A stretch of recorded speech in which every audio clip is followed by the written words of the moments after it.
রাতের আকাশ যেমন চাঁদের আলো, তোর কথা মনে হলে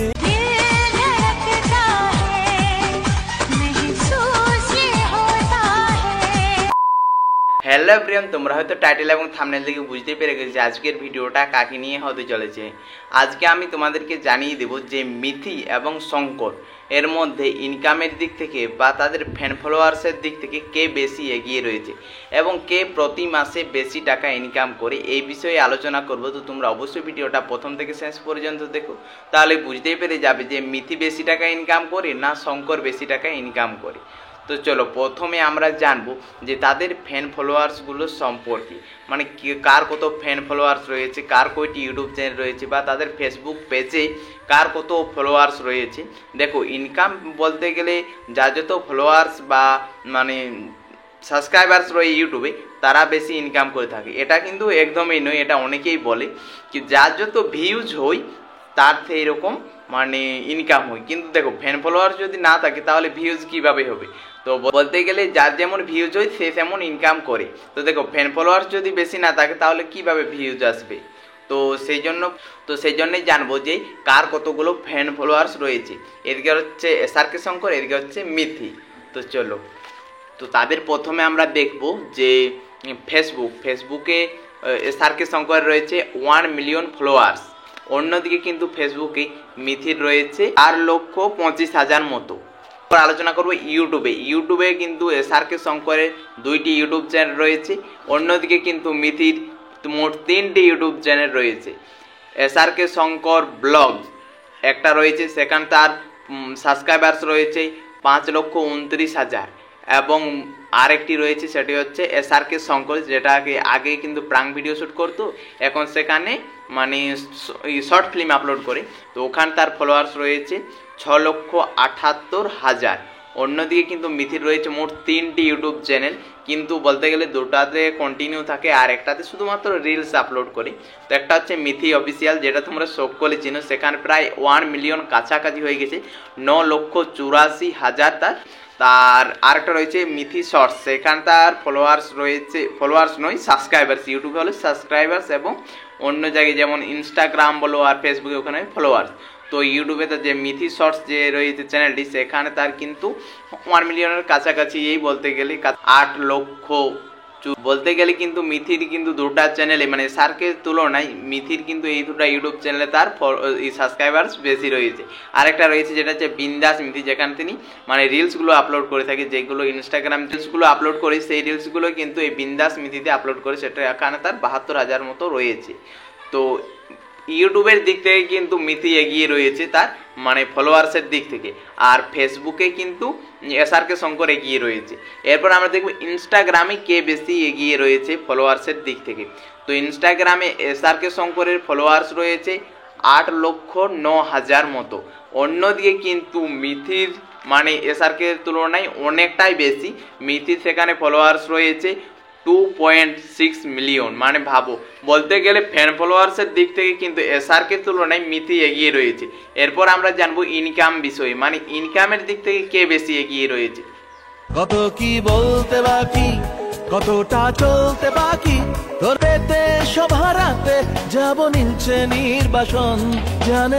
তবে দেখো, ইনকাম বলতে গেলে প্রতি মাসে কিন্তু সমান হয় না, যে যেরকম ভিডিও বানায় বা যার যেমন ভিউজ হয় সে সেই রকম ইনকাম করে। তো বলতে গেলে তারা যে প্রতি মাসে ইনকামটা মানে এসআরকে বা মিথির মোটামুটি একই রকম আসে, প্রায় 1.5 থেকে 2 লক্ষ টাকা মতো তাদের ইউটিউব বা ফেসবুক ইনস্টাগ্রাম থেকে এসে থাকে। তাছাড়া যদি তারা কোনো প্রমোশন করে তাহলে তাদের কিন্তু সেটা তারও বেশি হয়ে যায়, এমনিতেই কিন্তু তাদের এরকম এসে থাকে। কারণ আমি কেন বলছি যে তাদের ইনকাম সমান, কারণ ফেসবুকে থেকে কিন্তু যথেষ্ট টাকা ইনকাম করা যায়, আর সেখানে কিন্তু মিথির তুলনায় শঙ্কর অনেকটা এগিয়ে রয়েছে। তাই বলতে গেলে তাদের ইনকাম মোটামুটি সমানই আছে, শুধুমাত্র মিথি বেশি টাকা ইনকাম করে থাকে, কোনো মাসে শঙ্কর বেশি টাকা ইনকাম করে থাকে। কিন্তু দেখো, বলতে গেলে ইনকামটা প্রায় তাদের সমানই হয়ে থাকে। অনুমতি দিলে আপনাকে বাবু বলে ডাকতাম, বাবু। তো বন্ধুরা আপনাদের মিথি শঙ্করের জুটি কিরকম লাগে অবশ্যই কমেন্টস করে জানাবে। আর সত্যি বলতে তাদের যে ভিডিওগুলো এখন আমরা একসাথে আর দেখতে পাচ্ছি না, এটা কিন্তু আমাদের সকলের অনেকটাই খারাপ লাগছে। অনেকেই কমেন্টস করছে যে দাদা তোমরা একসাথে ভিডিও বানাও, তোমাদেরকে একসাথে দেখতে চাই। কিন্তু দেখো তারা যেহেতু বলেছে যে তারা 6 মাস একসাথে ভিডিও বানাবে না, সেই জন্য কিন্তু আর বানাবে না। শঙ্করদা যে কোনো কিছু একটা যদি কথা বলেছে সেটার কিন্তু খিলাপ করবে। মিথি এখন ভাবছো যে তোমরা কোথাও গেছে এখন, কারণ ভিডিও আসছে না। মিথি এখন গেছে ঘুরতে।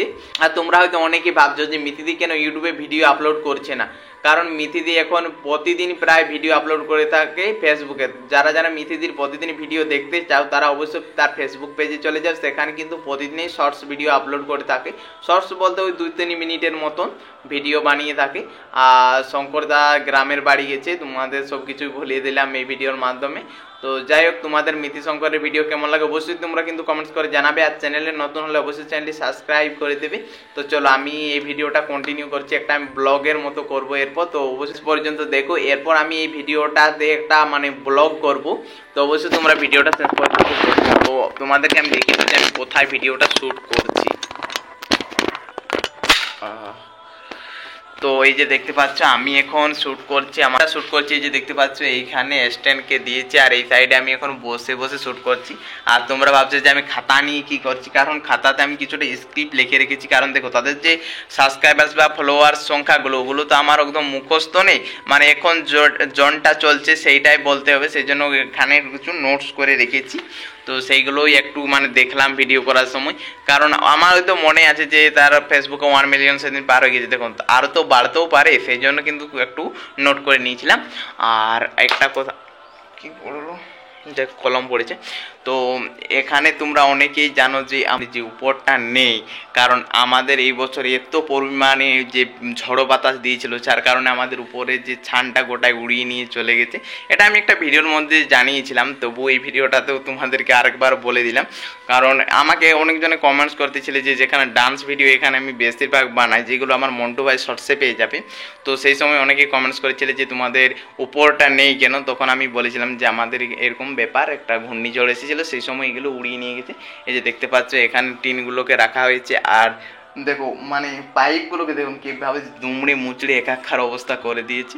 তো যাই হোক এখানে এরপর আর যদি উপরটা আমরা ঘুরে না ছাই তাহলে কিন্তু দেখতে পাচ্ছি আমাদের নিচটা প্রচুর পরিমাণে মানে কাই বসে যাচ্ছে, জল তল পাচ্ছে না, সেই জন্য। যাই হোক, তো এই ভিডিওটা আর বেশি বড় করছি না, চলো তোমাদের সঙ্গে আমি একটু আমার যেখানে আমি ভিডিও শ্যুট করি সেটাও তোমাদেরকে দেখিয়ে দিলাম। তো চলো দেখা হচ্ছে নেক্সট ভিডিওতে খুব তাড়াতাড়ি। এরপর তোমরা কার বিষয়ে ভিডিও মানে জানতে চাও অবশ্যই তোমরা কিন্তু কমেন্টস করবে, তার বিষয়ে অবশ্যই ভিডিও বানাবার চেষ্টা করবো। তো চলো দেখা হচ্ছে নেক্সট ভিডিওতে খুব তাড়াতাড়ি। আর তোমরা অনেকে বলতেছিলে হোম ট্যুরের ভিডিও দাও, হোম ট্যুরের ভিডিও দাও। তো তোমরা যদি কমেন্টস করো তো অবশ্যই হোম ট্যুরেরও ভিডিও বানাবো, তো সেটা পরের ভিডিওতে। চলো বাই বাই।